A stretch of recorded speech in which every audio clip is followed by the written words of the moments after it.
Well, AI has been tipped to be a game changer for most industries, but banking may not be the first that comes to mind. Though financial and bank services comprised a quarter of AI spending in 2023, amounting to around $154 billion. That's according to Wells Fargo, who says we're just about to see that investment start to pay off. Mike Mayo is managing director and head of U.S. large cap bank research at Wells Fargo. He's the one who gave us that number, and he's here with us in studio. Mike, it's great to see you. Nice to be in this new modern studio. Thank you so much. Yes. Appreciate it. So you put out this large piece of research on this, and I have to admit, I'm one of those who I did not think of banking first off when you think about AI spend.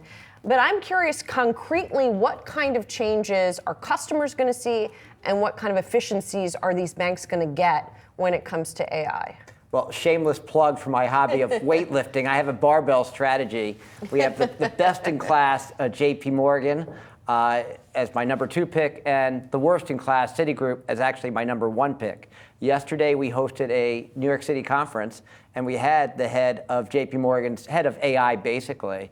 And I think JPMorgan could wind up becoming the Nvidia of banking, because they are Goliath. Goliath is winning. They have more data than anybody else. They've been at this for a decade. They've extracted AI from the rest of technology. They're going through all sorts of use cases. Only one idea out of 3 makes it from lab to production, and they should see they targeted $1.5 billion of benefits last year, which would be a doubling from every year since 2020.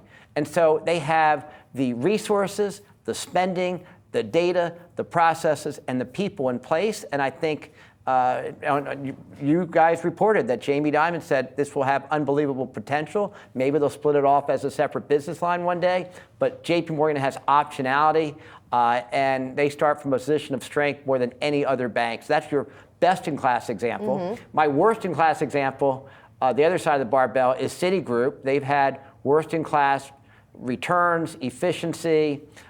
They've fallen short of all sorts of targets. And for there, it's more basic. At my conference yesterday, they invoked Conway's Law, which says that your technology architecture is a function of the architecture of your firm as a whole. So Citi has sold off businesses. Now they've simplified the firm. They'll be done with their org simplification 2 weeks from this Friday. And then that allows for more simple technology to which they can add on AI. So different examples of how 2 firms are approaching it. But for the industry as a whole, it should be able to take banking efficiency toward record levels. So the most obvious use cases are coding. This ancient COBOL code. You know, even I learned back when I was a computer science major, you can transition from COBOL code to C++ or Python in a very precise manner. So AI is very good at doing that. And then all of us are going to have AI co-pilots to make us more productive. Okay, so just a quick follow for you, and it's a selfish follow, I have to admit. I'm a Citi customer, a longtime Citi customer, and I had occasion to call the bank yesterday with a question. And I got an automated system. And man, did I go down a rabbit hole, so much so that I had to hang up and start over again. It just seems like there's so much low-hanging fruit when it comes to things like customer service. Are they taking advantage of that as they should be once they do that simplification process? You know, the good thing about Citi is the bad thing is they failed the last 12 restructurings. Right. This is restructuring number 13. I think Lucky number 13. For Citi, everything's upside down, okay? But this one is different for 2 reasons. Number one, they're selling off businesses equal to 10 to 15% of revenues, so that simplifies them. And they're going from this matrix, multinational, mishmash structure to 5 lines of business: services, banking, markets, consumer, and wealth. And those 5 heads report to the CEO, Jane Fraser. So now, when you ask a question like, how's customer service? Well, how is it in each business line? So services is the number 1 player in global wholesale payments. So that looks good. Credit cards, you know, they're a top 3 player. And you see with the Discover acquisition, that's a value. Banking and markets is a player, and wealth is a player. But they have a lot of work to do, you know, in consumer U.S. banking. That is a whole. The wealth business, that's kind of a whole. But that's 20% of the company. So is the glass 80% full or 20% empty from a strategic standpoint? And you don't have to wait forever, I think. This year, they've given the best guidance for for revenues to expenses than any other large bank if they simply meet their targets. I know that's a big ask for Citigroup. If they simply meet their targets, they will probably have some of the best year-over-year performance of any large bank. So sometimes it feels like in recommending Citi as my #1 pick, I have hundreds of pounds on my back, and But you've had some recent experience with that, so it's okay. So but as long as we can lift that weight, and I think they are going to lift that weight, and I think Jane Fraser, come 2-3 years from now, she has a risk of being fired if she doesn't improve the returns, but she also has a chance to become Banker of the Year. How long, though, do you think, Mike, that restructuring takes just to play out? What's your timeline for it? I think what's underappreciated, we're talking 2 weeks from this Friday. And you say, well, no bank's ever done this. Procter & Gamble did this. We have an analyst. Is that the model you would use for this one? Absolutely. It's like finding a needle in a haystack. I was wondering, our research floor at Wells Fargo, Chris Carey covers consumer staples in Procter & Gamble. And I described to him what Citi is doing. He goes, well, Procter & Gamble sold businesses equal to 10 to 15% of their revenues. Procter & Gamble went from their matrix, they called it a thicket, to 6 lines of business.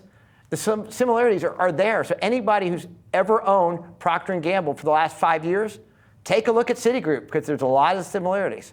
I want to circle back to JPMorgan for a minute, and the idea that it could be the Nvidia, right, of banking in terms of the AI opportunity. You said they have more data than anybody. How do they use that data to optimize profits, to optimize the business? How is that going to play out? Well, they have 500 petabytes of data. I don't even know what that means. Right? It means it's a lot. A lot of data. And data is the fuel for AI. And you do have to go ahead and use that data. But JPMorgan is in a position, when they deal with the business, they can use that data potentially to have more insight about the business than the business itself has. They can use that for predictive behavior. So you might be in the market to buy a car. They should be offering you, low-priced loans or They whatever. should know I want to buy the car before I know I want to buy the car. Yeah, look, it's cliche, but it's true. It's become the Amazon of banking, okay? Or TikTok, when what's going to connect you to the next one? What's that recommender? As I had, a speaker from Nvidia at our conference yesterday, and the idea is to have a recommender. The secret sauce, what's going to anticipate what you need, not just based on your prior history, but based on everything that should be known about you on social media and all the clicks that you have and the audio and the video, and you put it all in there, and then you go ahead and in English, in our language, not in Pascal or COBOL or Assembler or C++.